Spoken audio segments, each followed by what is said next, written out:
আমি আর এই ভাগ খাবো না, তো আমার দল যতদিন ক্ষমতা না আসে তারেক রহমান বাড়ি আসবে।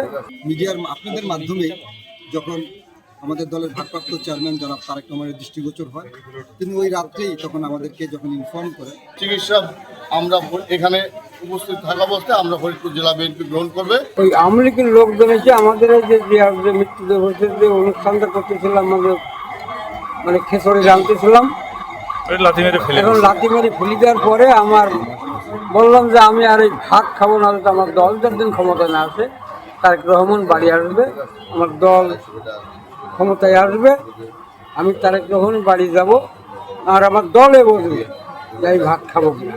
আজকে 10 বছর 9 মাস, এগুলোদের 17 দিন হচ্ছে কি 18 দিন হবে, এরকম হবে। গত 28 তারিখে যখন নিজামুদ্দিন 75 বছর বয়স, আপনারা জানেন, যেখানে সে গুরুতর অসুস্থ হয়ে ফরিদপুর মেডিকেল কলেজে ভর্তি হয় এবং অনেক রাতে যখন এই সংবাদটি মিডিয়ার আপনাদের মাধ্যমে যখন আমাদের দলের ভারপ্রাপ্ত চেয়ারম্যান জনাব তারেক রহমানের দৃষ্টিগোচর হয়, তিনি ওই রাত্রেই তখন আমাদেরকে যখন ইনফর্ম করে, এই যে তার পণ, এই যে একটি তার দলের জন্য তার ডেডিকেশন, এবং সেই ডেডিকেশনকে আমাদের দলের ভারপ্রাপ্ত চেয়ারম্যান কীভাবে শ্রদ্ধা করেন, কীভাবে দেখেন, সেটি কিন্তু আজকে দৃষ্টান্ত।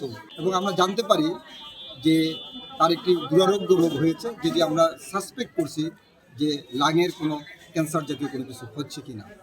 তাই এই চিকিৎসাটির জন্য আসলে একটি অ্যাডভান্স সেন্টারে, যেখানে মাল্টিডিসিপ্লিনারি সেন্টার, সেখানে টার্সিয়ারি লেভেলের সেই তার চিকিৎসাটি হওয়া দরকার, যেখানে এরকম কিছু পরীক্ষা নিরীক্ষা দরকার, যেখানে ওই সেন্টারেই তার সুবিধা আছে। সেই হিসাবে আমরা চিন্তা ভাবনা করেছি যে তাকে আমরা পিজি হাসপাতালে এখান থেকে স্থানান্তর করব, এবং আমাদের দলের ভারপ্রাপ্ত চেয়ারম্যান আমাদেরকে সেই নির্দেশনাই দিয়েছেন যে তার তাৎক্ষণিক এখান থেকে আমরা যে ডিসিশনটা নিব, সেটা যেন তাকে যদি দরকার হয় তাহলে যেন আমরা সেই হায়ার সেন্টারে যেন তাকে নিয়ে যাই, এবং তার চিকিৎসার জন্য তিনি তাৎক্ষণিক কিছু সাহায্য এখানে দিয়েছেন, এবং ভবিষ্যতে তার যে চিকিৎসার দরকার হবে সেই ব্যাপারে তিনি সহযোগিতা করবেন। দীর্ঘদিন ভাত না খাওয়ার কারণে তার আজকে জীবন সংকটপূর্ণ বলে মনে হচ্ছে, এবং এখানকার ডাক্তাররা তার চিকিৎসার জন্য সর্বোচ্চ চেষ্টা করছে।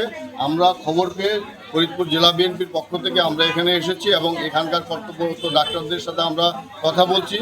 আমাদের ফরিদপুর জেলা বিএনপির পক্ষ থেকে এখানকার ডাক্তারদেরকে ওনার সুচিকিৎসা নিশ্চিত করার জন্য যাবতীয় প্রয়োজনীয় ব্যবস্থা গ্রহণ করছি।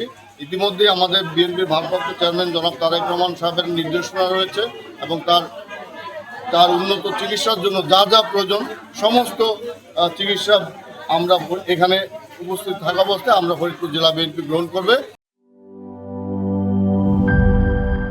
বান্ডেল থাকলে প্রতি সেনমানিতে টাকা বাঁচবে। বিকাশ সেনমানি বান্ডেল কিনে জিতুন প্রতি লেনদেনে।